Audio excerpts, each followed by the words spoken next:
Hi, I'm Callum from Tyne Valley Motorhomes, and this is a handover of a Rimor Seal 95 Plus. So as we start the walk round on the driver's side of the vehicle first, using the Rimor key, you can open your gas locker. So this is LPG, liquid petroleum gas, and in here you can fit 2 bottles.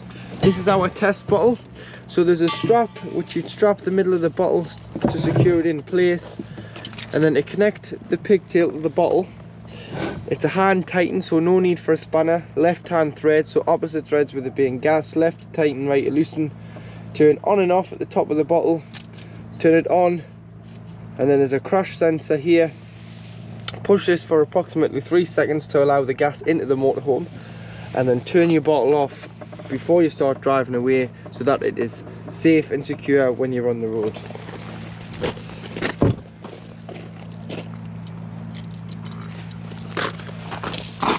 Got your habitation door, which opens and locks with the little key. So this key here locks the habitation door, and then you can open it. So 2 fridge vents, a C rail. So it's a C rail which fits a awning, blow-up awning on there. And then at the back you do have your garage, so you've got a lot of storage space in the garage, which is heated and does have a light in here, so you can have the light on to see what you're picking up.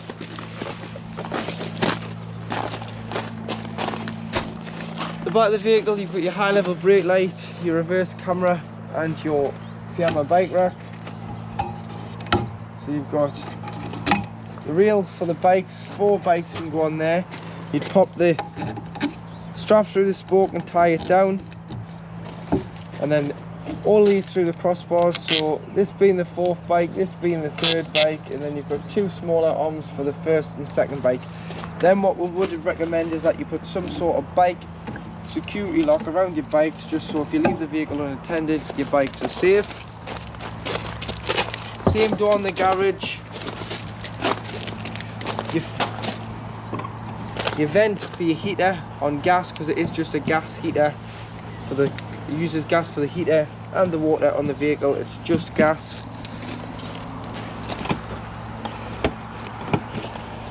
Top rate the cassette. Ensure that the blade's closed inside, but I'll go more about that once we're inside the vehicle, and you'll be able to lift and slide the cassette free of the vehicle. Wheel it to the waste disposal point, or carry it, depending on if it's heavy or not.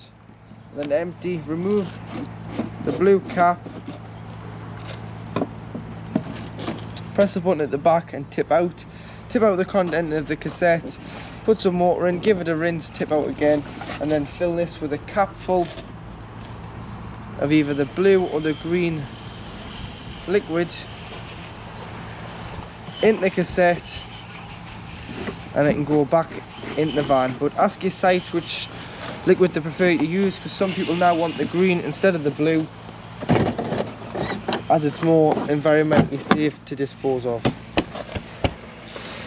To hook the vehicle up, this is your hookup point, so if you're either charging it at home or on site, get your hooker blade, lift the collar, lift the end, and hook the vehicle up. Always hook the vehicle up first, then the site or the house, and do it in reverse order when unhooking, so that you're never walking around with a live lead.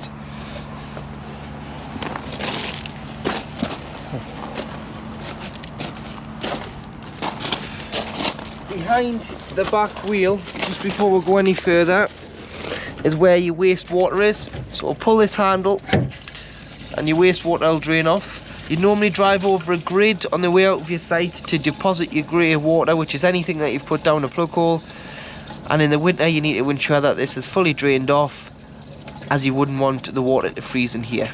And obviously you would want to get rid of it on the way out of your site, because you wouldn't want to carry it, because it'll impact your payload and it'll increase how much diesel you're using, so you'll not get very good miles per gallon having extra added weight. So to operate your control panel, you've got your master switch in the middle, so just press and hold and you can turn the vehicle off, and then press and hold again and you can turn it on once it goes to green. Here you've got your pump, so just press and hold, and should you have enough water on board you can turn your pump on and off, which is to pressurize the flow of water via the taps, toilet and shower through here. You've got these two on the bottom don't work. You've got your eye, which is your information light, which tells you battery readings, freshwater readings, that you're on hookup, and then you've got your awning light on the outside of the vehicle, but this vehicle isn't fitted with an awning light, so this is just a universal control panel. And then you do have your lights, so one,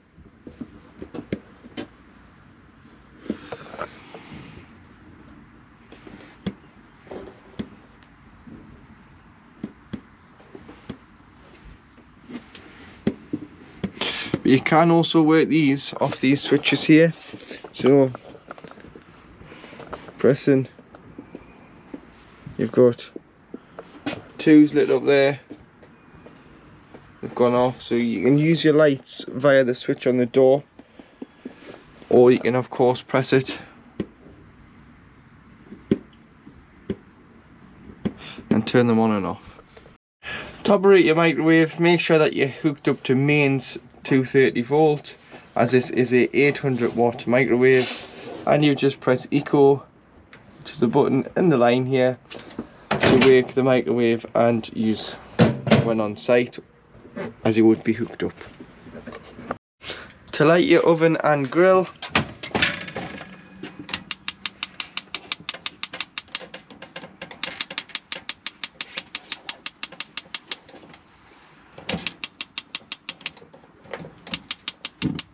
here's your oven away there at the back, and then above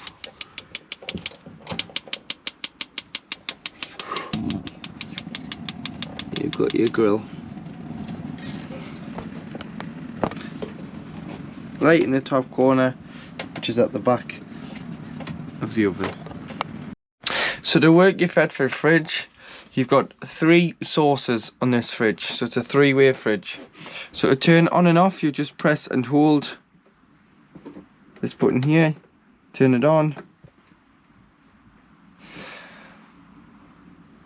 press the grey square button in the middle to change your energy source until it starts flashing. So at the moment it's on a picture of a plug, which means it's on 230 volt. So if you were at home and you were pre-chilling or you were on a site, you would use 230 volt because you wouldn't want to waste any other source. You definitely wouldn't want to waste your gas if you've paid your site fees. So like I was saying about pre-chilling, you want to hook the van up a few days before to charge your leisure battery, pop the fridge on, allow the fridge to cool down, and then the night before you go away or the day before you go away, just pop your shopping in, allow that to chill overnight, and then when you're ready to travel you can change the source. So you'd have to put on the battery setting, so press and hold and move it to the next source, which is a picture of a battery. Click enter, select your temperature. It's not going to get any colder and it's not going to get any warmer, it's just going to keep it at the same temperature it was at. It's going to act like a cool box until you arrive back on site and either go on gas or electric. So there it's on battery, but it'll only work when the engine's running, so it's failed at the moment because the engine isn't on.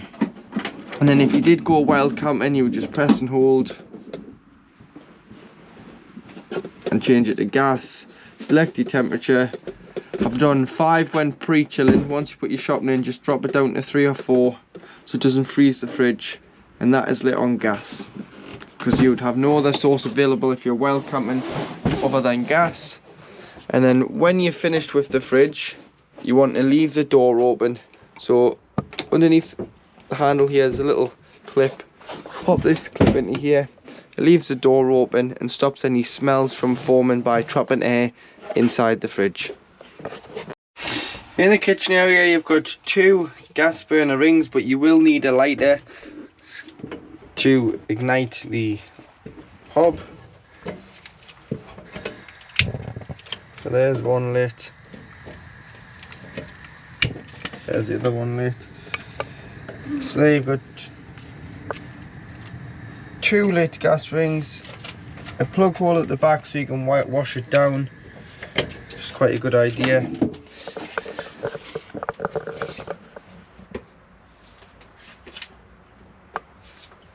As long as the pump's on, you'll get a pressurised flow of water from the hot and cold side of the tap. If this wasn't to be on, then it would just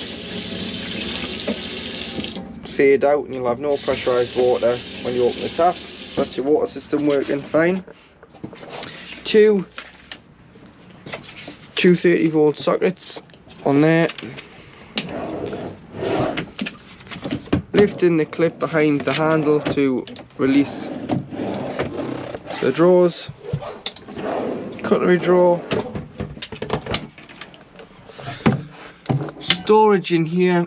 That is your main fuse for 230-volt, your trips on the back there.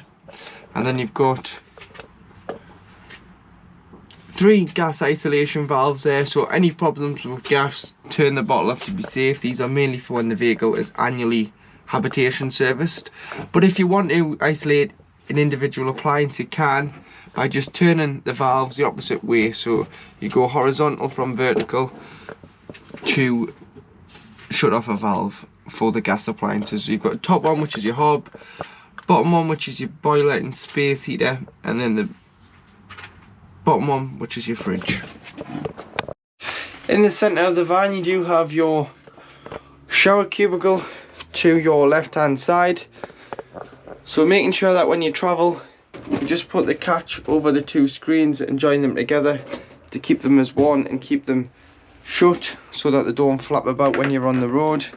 And then when you winterise, if you just take your shower head off your shower hose, lie the hose in the tray with the mixer tap open, any water that's coiled up in the tray would potentially freeze. It's going to drain off via the waste plug hole there, straight out the waste and straight onto the floor if there's any water sitting in this tube. Little switch here for your lights in your shower cubicle, it's just there. You can use this as the bedroom door to block it off from the front drop down bed if you've got guests, or you can use it as just a bathroom door.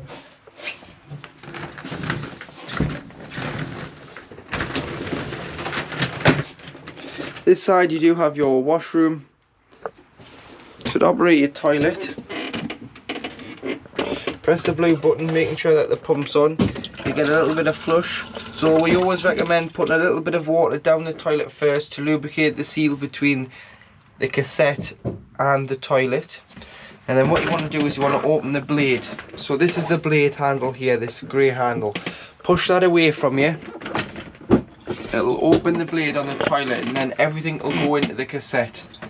You'd use the toilet, flush it after use, and then you want to bring this blade back towards you to close the cassette, which then means when the cassette is full, which will indicate here, so this is green, once that starts going red and then goes to a solid red, it's full. If you do it in that routine, you can go straight outside and pull the cassette out the side of the vehicle. Should it be open, the cassette physically won't come out the van because it'll not move because the mechanism's engaged.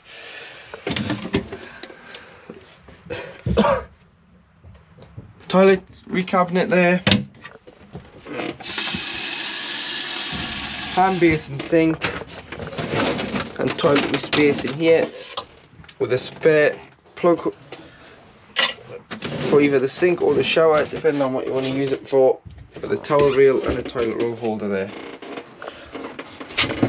Light switch underneath here. You've got 2 settings on your lights, so you've got setting 1, which is the light on, setting 2, which is the blue mood lighting. You might want this on an evening, just so it puts a little bit of light on an evening when you're sleeping, so you can find your way to the toilets as a night light. So at the back of the van you've got 2 single beds, or you can pull this system out here from inside the bed, pull it out, top and bottom there, pop the infill cushions in,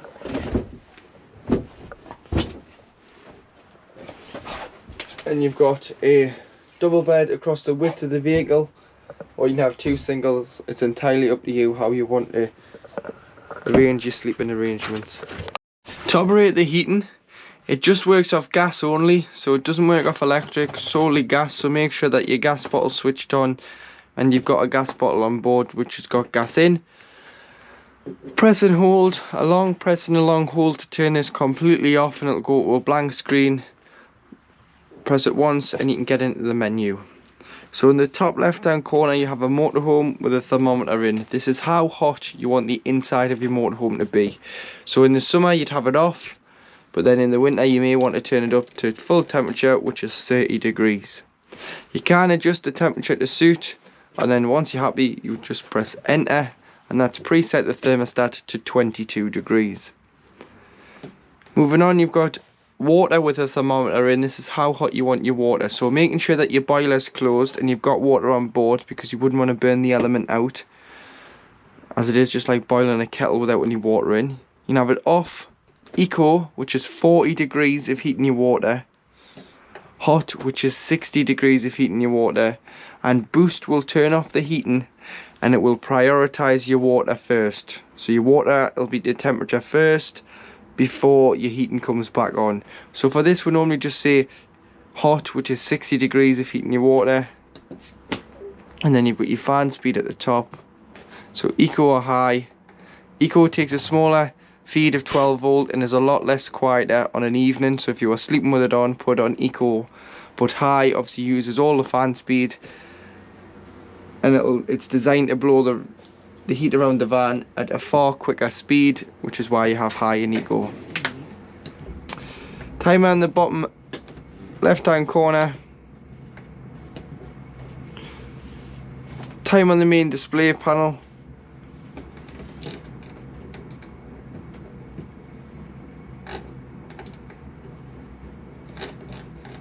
so we'll set that for you now. And then you've got spanner on the bottom right, so should you get a warning triangle here, you can reset this control panel by going to reset, press and enter. It'll come a preset, press enter again, and it will completely turn off, turn itself back on, and restart the system. So your boiler controls here, underneath the bed behind the washroom is storage, but most of all is your boiler. So your boiler holds 10 litres of water at any one time.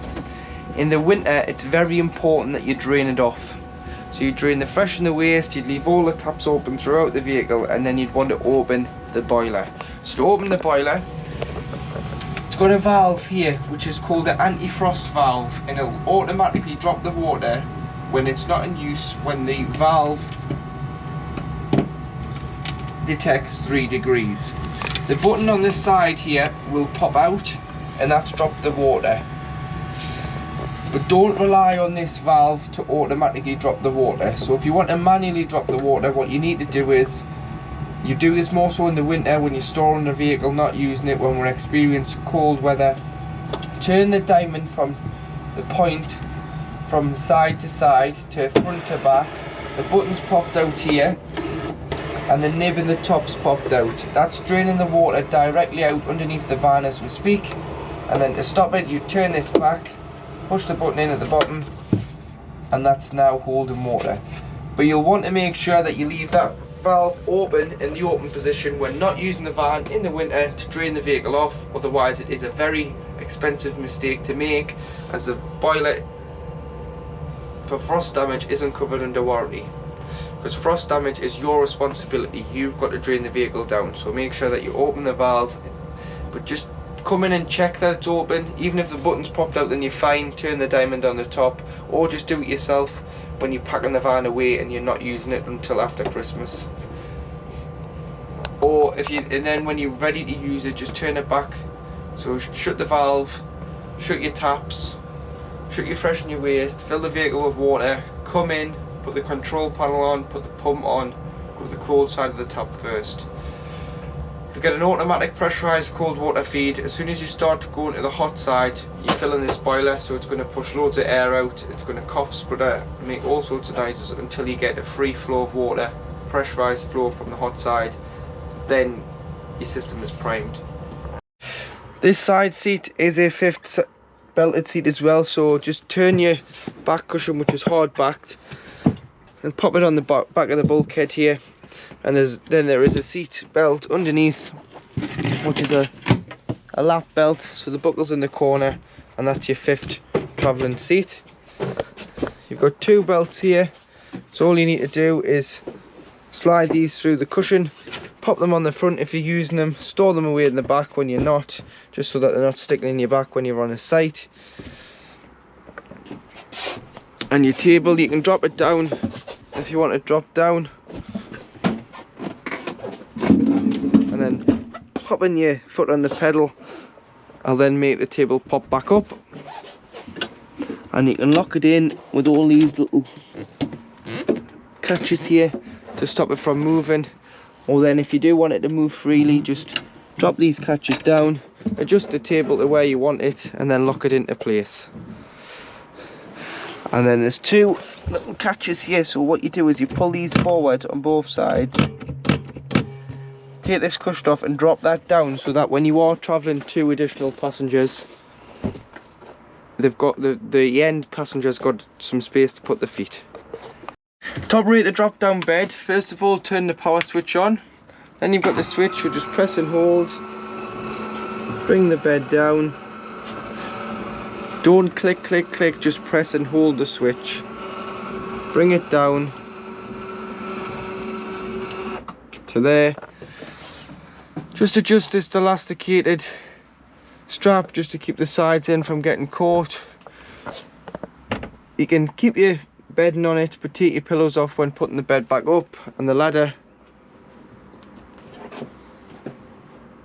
Put the ladder on here.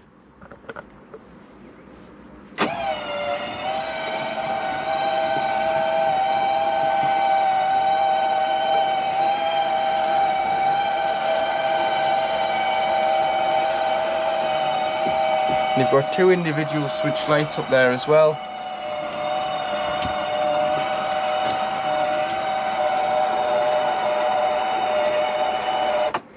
And that's the drop down bed. To use your Avtex TV, there's a little master switch just on the left hand side bottom of the back of the telly to turn it on and off. You'll get your red light. Obviously it will go off with the control panel as well, so you might not just touch that switch, you might just leave it as it is. Press the button, wait till it goes blue,